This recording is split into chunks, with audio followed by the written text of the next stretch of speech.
अस्सलाम वालेकुम। उर्फ़ अनसी के नए एपिसोड के साथ आज मैं बात करना चाह रहा हूँ ख़वातीन के आलमी दिन के मौजू पर। और गुज़श्ता दिनों अहमदाबाद हैदराबाद में आयशा नामी खातून की ख़ुदकुशी के हवाले से बात करना चाह रहा हूँ कि ये दोनों चीज़ें मिलती जुलती हैं। आज जब भी ख़वातीन का आलमी दिन आता है और तो उनके हुकूक़ की बात की जाती है तो फिर उस वक्त क्या किया जाता है, इस्लाम को निशाना बनाया जाता है। मुस्लिम कंट्रीज़ में रहने वाली ख़वातीन को निशाना बनाया जाता है कि इनको हुकूक़ हासिल नहीं है और इनके साथ जुल्म हो रहा है। हालांकि होना ये चाहिए कि जो यूरोप है वहाँ पर भी देखा जाए कि क्या वहाँ पर ख़वातीन को तमाम हुकूक़ हासिल हैं या वहाँ पर भी इसी तरह की जंग हो रही है, इसी तरह के प्रोटेस्ट हो रहे हैं कि जहाँ पर ख़वातीन के हुकूक़ की बात की जा रही है। अगर वहाँ भी ऐसा ही है तो फिर बात क्या है? बात इस्लाम की नहीं है, बात रिवायात की है। यहाँ पर भी बरसग़ीर में पाक हिंदुस्तान में भी क्या हो रहा है कि लोग अपनी रिवायात को छोड़ने को तैयार नहीं हैं। इस्लाम की बात करते हैं लेकिन अपनी रिवायात को तरजीह देते हैं, उसको मुक़द्दम करते हैं, कोशिश करते हैं कि अपनी रिवायात को शरीयत का लिबादा ओढ़ा जाए। शरीयत ने कभी ये बात नहीं की कि ख़ानदान से बाहर जो है शादी ना की जाए या जहेज़ की बात की जाए, जैसे कि वो अहमदाबाद में आयशा ने ख़ुदकुशी की और वीडियो बना के ख़ुदकुशी की। हालांकि इस तरह के वाक़यात होते रहते हैं, हमारी सोसाइटी में ऐसे वाक़यात होते रहते हैं। औरतें घरों में बैठी रहती हैं, लड़कियां औरत बन जाती हैं, लड़का मर्द बन जाता है, उसकी शादी नहीं होती। किस चीज़ की वजह से? अखराजात की वजह से, पैसों की वजह से शादी नहीं होती, जहेज़ इकट्ठा नहीं हो पाता, जहेज़ की डिमांड्स की जाती हैं कि इतना जहेज़ होना चाहिए, जिसकी वजह से शादी नहीं हो पाई। हालांकि इस्लाम ने कभी भी जहेज़ की बात नहीं की, ये हमारी रिवायात हैं। और हम क्या करते हैं कि रिवायात को दुरुस्त करने के लिए, उनको ना छोड़ने के लिए हम इस्लाम का सहारा लेते हैं।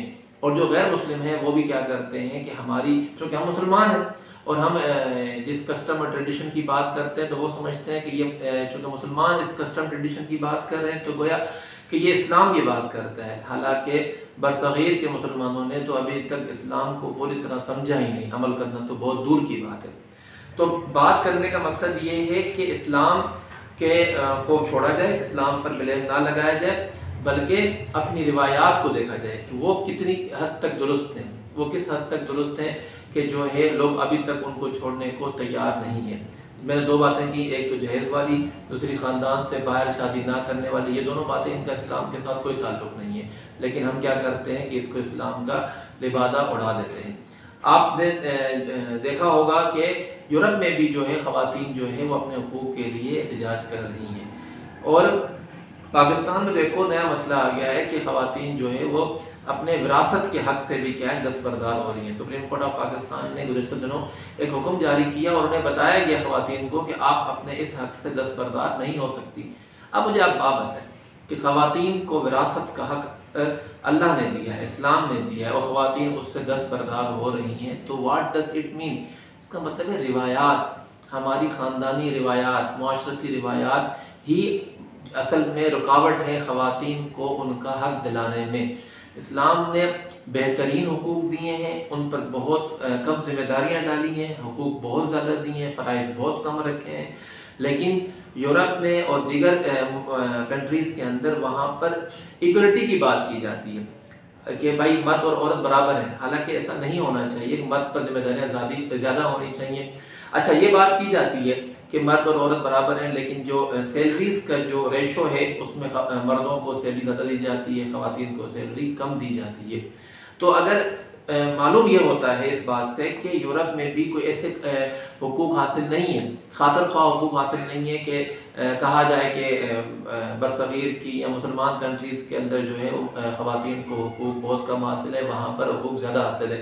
सिर्फ बोलने की परमिशन दी गई है थोड़ी बहुत हद तक, और साफ़ सुथरे कपड़े पहनने की परमिशन दी गई है, जिसे वो लोग उसे आज़ादी का नाम देते हैं। हालांकि ये आज़ादी नहीं है।